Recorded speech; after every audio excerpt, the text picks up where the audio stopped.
بسم الله الرحمن الرحيم.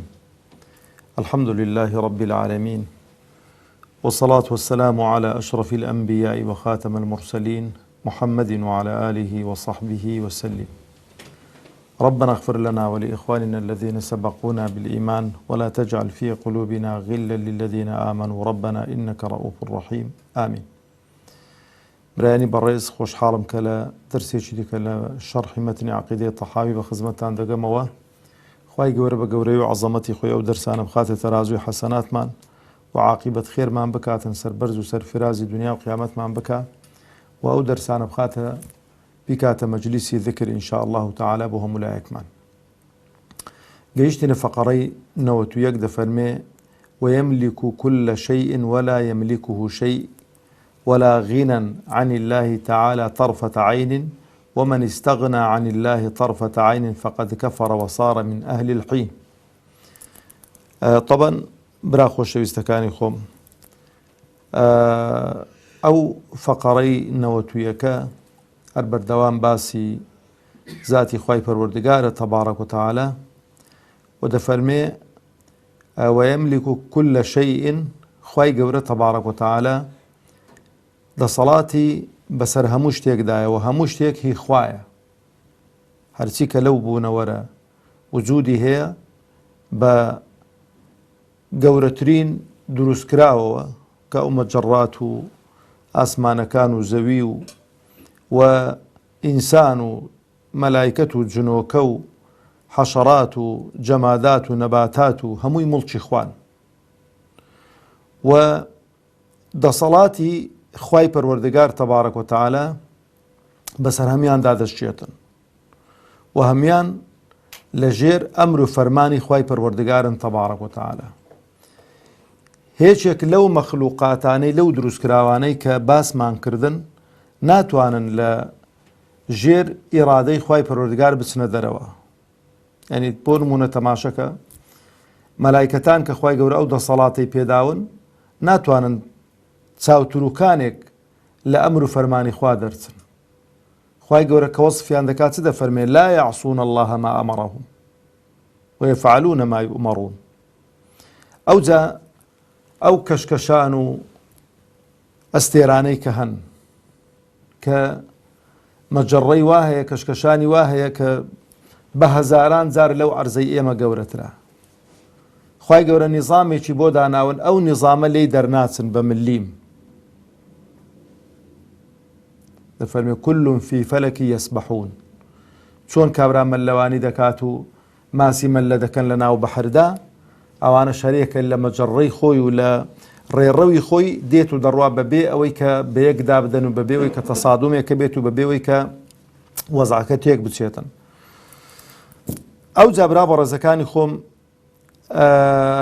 لە مەسەلەی ژیان و مەسەلەی ڕزق و مەسەلەی بەرزی و نزمی و هەموو شتێک عایدی خۆیەتی کەواتە ڕەبطی ئێمە بەو خوایە زۆر گرینگە. چەند ڕەبطت بەو خوایەوە بە قووەت و بەهێز بێ زیاتر ئیطمئنانیەت و خۆشگوزەرانی لەو ژیانی دنیاە دەکەی و فێر دەبی هەرچی کە بتوێتن هەرچی کە پێداویستیەکت هەبێ لەوی داواکەی بۆ چکە دەزانی کە خاوەنی ڕئیسی خاوەنی ئەسڵی ئەوە بۆ هەموو شتێکی لەبەرەوە شەکە تەماشەکەن خوای گەورە تەبارەک وتەعالە دەفەرمێ قل اللهم مالك الملك تؤتي الملك من تشاء وتنزع الملك ممن تشاء وتعز من تشاء وتذل من تشاء بيدك الخير إنك على كل شيء قدير.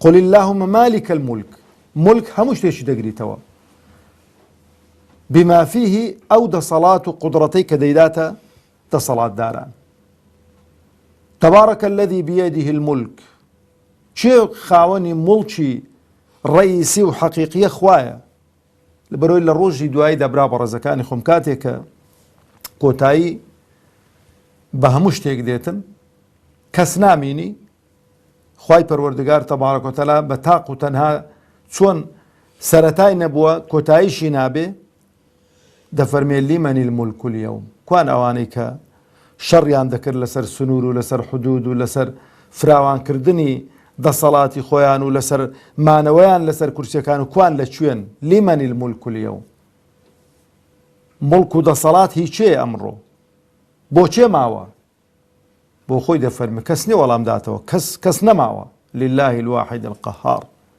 ئەو جەبرا بەڕێزەکانی خۆم ئەمر و فەرمانەکانی خوا کە دەفەرمێت لە نێوان کون فەیەکونە کون فەیەکون یعنی ئەو کونە چەند ینی پێکەوە نووسراوە هیچ بۆ ئەوە چینە ناوی چییە هیچ بۆشاییەکی نییە لە نێوانیاندا دوو حرفن پێکەوە کون ینی ببە کە هیچ بۆشاییەکیان لە نێواندانیە کاف و نونەکەی هەر خوای پەروەردگار بەس بفەرمێ کون هەر ئیشێکی بێ گەورە و گچکە بێ دەبێ دەفەرمێ إنما أمره إذا أراد شيئا أن يقول له كن فيكون ئەوە نییە هیچ مناقەشە و مجادلە نییە لە ئەمر و فەرمانی خوا هیچ مناقەشە و مجادلە ڕێ پێ نادرێتن ئەوە نییە بڵێ چکە جاری وا هەیە ولله المثل الأعلى دەسەڵاتدارێک مەلیکێک قەرارێک دەردەکا و قەرارە تەماشە دەکەی جیهەتێکێ تاعن لە قەرارەکەی دەداتن دەسەڵاتی پێدراوە بۆ نمونە پەرلەمانە یاسا دەردەکاتن سەرۆکی هەرێم بۆی هەیە یاساکە بجێڕیتەوە پەرلەمان ئەوجا مەحکەمە حکم دەداتن حکم دەکاتن بڕیار دەدات حکم بەسەر تاوانبارەکەیدا دەسەپێنیتن جیهەتێکی دیکە هەیە تاعنی لێ بداتن ئێستێنافی بکاتەوە جارێکی دیکە بەڵام قەرار و بڕیارەکانی خوای پەروەردگار تەبارەک و تەعالە هیچ ئیستئناف و هیچ ئەوەیەکی نییە خوای پەروەردگار دەفەرمێ قل من بيده ملكوت كل شيء وهو يجير ولا يجار عليه إن كنتم تعلمون سيقولون لله قل فأنا تسحرون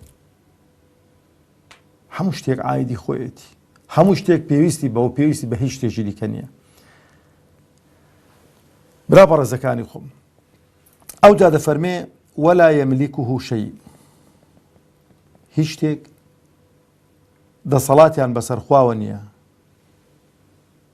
بەواتایەکی دیکە خوای گەورە پێویستی بە هیچ کەسێک نییە بە هیچ شتێک نییە و هیچ شتێک ناتوانن خوای گەورە و دەسەڵاتی خوای گەورە و بڕیار و فەرمانەکانی خوای پەروەردگار دەستەوەستان بکەن ئەوجا دەفەرمێ ولا غنى عن الله تعالى طرفة عين برا بەڕێزەکانی خۆم هەیەکێک لە دوعاکانی پێغەمبەری خوا عەلەیهی سەڵات وسەلام دەفەرمێ خوایە چاوتروکانێک غافڵم نەکەی لە خۆت یەک چاوتروکان چییە طرفة العين ئینسان برا بەڕێزەکانی خۆم چەند ولا غنى عن الله تعالى طرفة عين چاوتروکانێک ئینسان بێنیاز و بێمەبەست نابێ لە خوا ئەوەندە پێویستمان بەخوایە والله برا خۆشەویستەکانی خۆم هەوا چەند زەرورە بۆ ئینسان ها هەوا ئەتوانی مەسەلەن دەقەک دوو دەقە ئەو پەڕی ئەوەی نەفەسی درێژ بێ ها ئەتوانێ هەوا هەڵ نەمیسێتن ژیان بەسەر ببە ئەو طرفة العینێک چرکەیەکیش بە بێخوا ئینسان ژیانی تێک دەچێتن تۆ تەماشە مەکە ئەوانەی کە بڵێ مامەسا عەدیلۆ ئەوانەی کە خوا ناپەرستن و نوێژ ناکەن و ڕۆژوو ناکەن و کوفر دەکەن و ئیلحاد بڵاو دەکەن و زل و زیندیشین وەکو ئێمە ئەوە ژیان نییە ژیانی ڕاستەقینەیش تا دەستی پێ نەکردووە ژیانی ڕاستەقینە لە دوای مردن دەست پێ دەکاتر خۆشەویستانی خۆ لەبەر هەندێش تەماشەکەن کابرای کافر و بێباوەڕ کابرای مقەسیر کە مەلەک المەوت ڕوحی دەچێشی قال رب ارجعوني بۆچێ لعلي أعمل صالحا فيما تركت خوایە با بمجێڕنەوە دنیا بۆی ناڵێ با بچمەوە ناو ماڵ و منداڵی خۆم ناڵێ بابچمەوە سەر تیجارەتەکەی خۆم، ناڵێ غەریبی خێزانم کردیە، ناڵێ غەریبی دایک و باوانم کردیە، ناڵێ منداڵەکانم ساوان و بابچم بڕەچیان بلاوێنمەوە. ناوەڵڵا لعلی ئەعمەل صالحا فيما تركت، بۆی کە ئەو کردەوە چاکانەی کە نەمکردن لە دنیا بابچم ئەنجامیان دەم بۆی پاداش وەرگرمەوە لەوێن دەرێ. کەلا ڕۆی کەواتە ئینسانی ئیماندار و هیچ ئینسانێک بەبێخوا ژیانێکی شەڕەفمەندانە و ژیانێکی ڕاستەقینە لەو دنیای بەسەر نابات. ئەوە تا ناگالێ بی وەڕەبط و عیلاقەی عەبد و بەندە لەگەڵ خوای گەورە چەند توند و تۆڵ بێ، ئەو ئینسانە تام و چێژ و لەزەت زیاتر لە ژیان دەکا. بۆ ئەگەر فەقیر بێ دەزانێ خوای گەورە بۆی نووسیوە، بێ حکمت نییە، دەزانێ خوای پەروەردگار تەبارەک و تەعالا لە بەرژەوەندی ئەو فەقیرە فەقیری کردووە. ئەگەر دەوڵەمەند با لەوانەیە ئێستارە کە حاڵی بەنەوعێکی دیکە دەبوو، لەوانەیە خوا نەخواستا ئیمانەکەشی لەدەستدا بایە. ئەمە ناوی خەڵکی نادەین، گەلێک کەسم بینیوە، وەڵڵاهی بینیومە فەقیر وە زۆر موسڵمانێکی مولتەزیم، زۆر ڕێک و پێک، زۆر بۆ خوا سوڵحاو، هەر کە دەوڵەمەند بوو إن الإنسان ليطغى أن رآه استغنى. جا مەسەلەی ئیستیغنا لێران هەر دەوڵەمەندی نییە، هەموو شتێ بێ ئومێد بێ لە خەڵکی، یعنی پێویستی بە خەڵکی نەمینیتن، تووشی توغیان بووە. دمی بە ئەوروپای فێر بوو، سەردانی ئەوروپای و سەردانی وڵاتان و خراپە و خراپەکاری و فسق و فەسادی دنیا نەماوەنەی کاتن. ئێدە تۆ ئەو خوای بە فەقیری ما باوە باشتر نەبوو؟ ها؟ 100 قات باشتر بوو. بۆ خۆی کاتێک ئێستانەکە بەرەو مردن دەڕوە، لێی بپرسە بڵێ توخوا بە فەقیری ما باوەیان بەو هەموو گوناه و تاوان و کۆڵێ تاوانەوە کە دەگەڕێ لای خوای گەورەکە ئیستیفادە و سوودی ئەوەندە شت پێ نەگەیەندرە. هەمووی مەلەذات و خۆشیەکی کاتی بوون کە قڕ بەسەری بەدواوەیە. دەوڵەمەندی دەزانی خوای گەورە وەکو تاقیکردنەوە ماڵەکەی پێداوی، سەرفی دەکەی لە پێناوخوادا. خەڵکمان هەیە بۆی نەبێتە ڕێکلام بۆیان لەو هەولێر و لەو سلێمانی و لەو سۆران و لەو شارانە لەو دهۆک و لەو کەلار و کفری و هەر شارێکی ئەو کوردستانە هەڵەبجە و دەیگری، خەڵکێکی دەوڵەمەندی خوا پێداوی هەیە الحەمدوللا خێرکەر و وەچاکەکار و ئەو پارەی لە ڕەزامەندی خوا سەرفەکەن. چ خۆشە، چ نیعمەتێکی گەورەیە. چکە دەزانی خوای گەورە کۆ ئەمانەت پێداوە، قالبت ساغە بە هەمان شێوە لە تاعات و عیبادەت سەرفی دەکەی، نەخۆشی دەزانی ئیمتیحان و ئیبتیلای و سەبری لەسەر دەگری. کەواتە ولا غنى عن الله تعالى طرفة عين. یەک چاوتروکانێک ئینسان بێ مەبەست نابێ، بەبێ خوا ناتوانێت ژیانێکی ڕاستەقینە بەسەر بەرێت. ئەو جا دەفەرمێ ومن استغنى عن الله طرفة عين فقد كفر. ئەوەی چاوتروکانێک قەناعەتی وابێ کە دەڵێ من استغنا، استغنا ئەوەیە کە بەڵێم پێویستیم بە خوا نییە، ڕەفزی خوا بکات تەبارەک و تەعالا، ئینسان پێی کافر دەبێ، پێی لە دین دەچێتە دەرەوە. دەفەرمێ وصار من أهل الحين. أهل الحين واتە أهل الهلاك، تووشی هیلاکەت و تووشی ماڵوێرانی و قڕوەسەری دەبێتن. برا بە ڕزەکانی خۆم لە فەقەڕەی 92 دەفەرمێ والله يغضب ويرضى لا كأحد من الورى. خوای گەورە تووڕە دەبێ و ڕازی دەبێ، بەڵام تووڕەبوونی خوای پەروەردگار تەبارەک و تەعالا و ڕەزامەندی خوای پەروەردگار تەبارەک و تەعالا وەکو هیچ کەسێک نییە. من الوەڕا واتە ئەو مەخلوقات و ئەو بەتایبەتیش چونکە زیاتر ئێمە وەکو ئینسان و ئەوانە مەبەستی پێ ئینسانەکانن، ینی تووڕەبوونی خوای پەروەردگار تەبارەک و تەعالا و ڕەزامەندی خوای پەروەردگار وەکو هیچ کەسێک نییە. ئاەت زۆرن دلیلن لەسەرەوەی کە خوای گەورە تووڕە دەبێ و خوای گەورە ڕازی دەبێ. ئەوەش دوو صیفەتی فیعلی خوای پەروەردگارن تەبارەک و تەعالا. هەر کاتێکی ویستی ئەو دوو صیفەتانە لە خوای پەروەردگاردا تەبارەک و تەعالا وجودیان هەیە و خوای پەروەردگار تەبارەک و تەعالا بەکاریان دێنیتن لە کاتێککە پێویستی پێبێ، لە کاتێککە بیوێتن. تەمەەن فیڕەقی ضال قەناعەتیان وانییە کە خوای گەورە تووڕە دەبێت و خوای گەورە ڕازی دەبێت و یعنی دەڵێن ئەوە تەشبیهی خوای پەروەردگارە بە مەخلوقاتی خوا. ناوانیە کاک، يعني حتى چەندان ئاەتی خوای پەروەردگار تەبارەک و تەعالا کە دەفەرمێ ومن يقتل مؤمنا متعمدا فجزاؤه جهنم خالدا فيها وغضب الله عليه.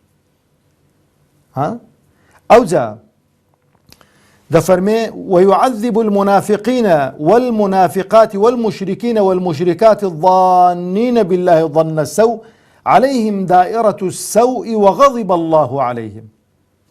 ما بس ما انهر غضبك يا أوجا دفرمي فباءوا بغضب على غضب. آيات زورا كبتشينوي حتى لفرمودية الصحيح بيغمبر دا عليه الصلاة والسلام لشفاعة كبرى كخلق دسيت لاي آدم عليه الصلاة والسلام، دسنا لاي إبراهيم، دسنا لاي موسى عليه الصلاة والسلام، دسنا لاي عيسى. زين سيدلين دل إخوائي قولوا توربونيك توربوا كنن الرابردو نن لإستاج دا أو توربون تورا نبوا ناتي نما وشفاعة بمناكرية آخر كسب بيغمبر دسي عليه الصلاة والسلام لبابي خوي باسمان كرت. أو زاد الباري رزامندي خواي قورة تبارك وتعالى دفرمي رضي الله عنهم ورضوا عنه. درباري هاولاني بيغمبري خواي عليه الصلاة والسلام كدين سري درسكاني داهاتو ده. أو زابرا خوش بيستكاني خم مسألة رزامندي خواي پروردگار ومسألة غضبي خواي پروردگار تبارك وتعالى غضبكي بو چيه؟ بو كافرو بباورانا ئەوانەی کە مۆڵەتێکی زۆری پێدابوون، ئەوانەی کە تەمەنێکی زۆری پێدابوون، ئەوانەی کە فرسەتی چاکی پێدابوون کە ئینسانی باش بن، هیچ عوزری نێشتن، پێغەمبەری بۆ ناردن عەلەیهیمو سەڵات وسەلام، چاوی پێدان، عەقڵی پێدان، ماڵی پێدان، دەستی پێدان، فرسەتیشی پێدان، تەشجیعیشی کردن کە ئیشی چاک بکەن، تەشجیعیشی کردن کە چاکەکار بن دەیان باتە باش. بەڵام ئەوان هەموو ئەو وعد و بەڵێن و ئەو هەموو قاسید و ئەو هەموو وعد و وعودانەیان وەلانە چیان کرد؟ هەوا و ئارەزوی خۆیان کردە خوا. حەزیان لە چ بوو؟ بێ حەز و ئارەزوی خۆیان نەکرد، کەواتە مستحەقی غەزەبی خوای پەروەردگارن یان نابەڵێ.